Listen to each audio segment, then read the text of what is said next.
This story is about Rip Van Winkle, a good-natured but lazy man who goes away into the hills and falls asleep.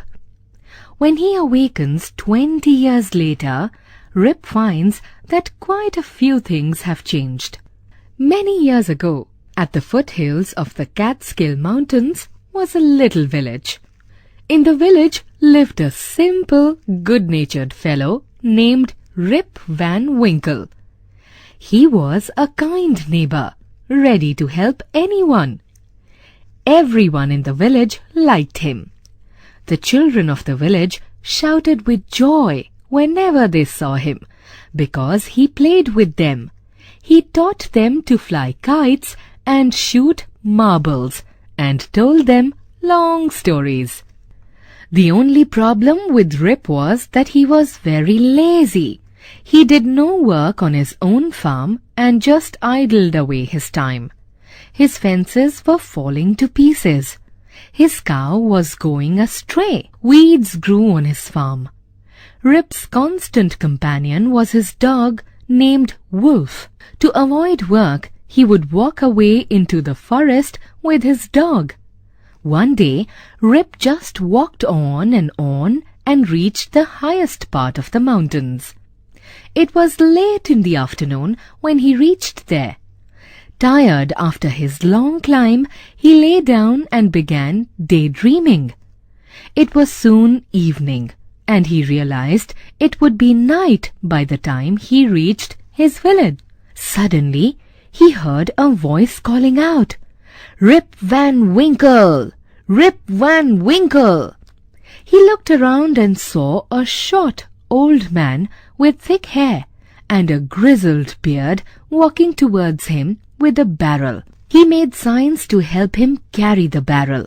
Rip hurried to help the stranger, who caught his hand tightly. Together they reached a place where there were some more odd-looking men playing ninepins.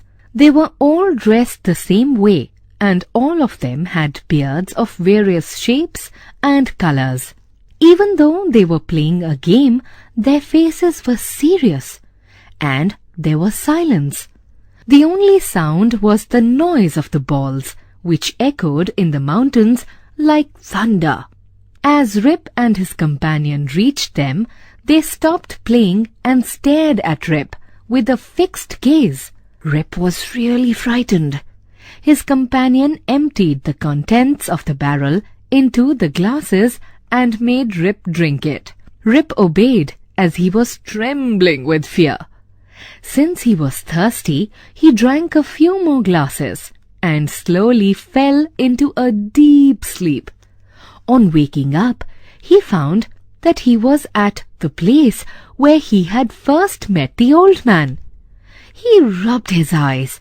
It was a bright sunny morning. "Surely I have not slept here all night," thought Rip. He looked around for Wolf, but he was nowhere. Rip whistled for him. "Wolf! Wolf!" He then shouted. No dog was to be seen. "Where has this dog gone?" he muttered to himself. He began to descend the mountain to go back to his village. As he neared the village, he met a number of people, but he didn't know any of them. The villagers also stared at him, equally surprised. "Who is this man?" said one. "I've never seen him before," said another. "Look at his long white beard and his wrinkled face."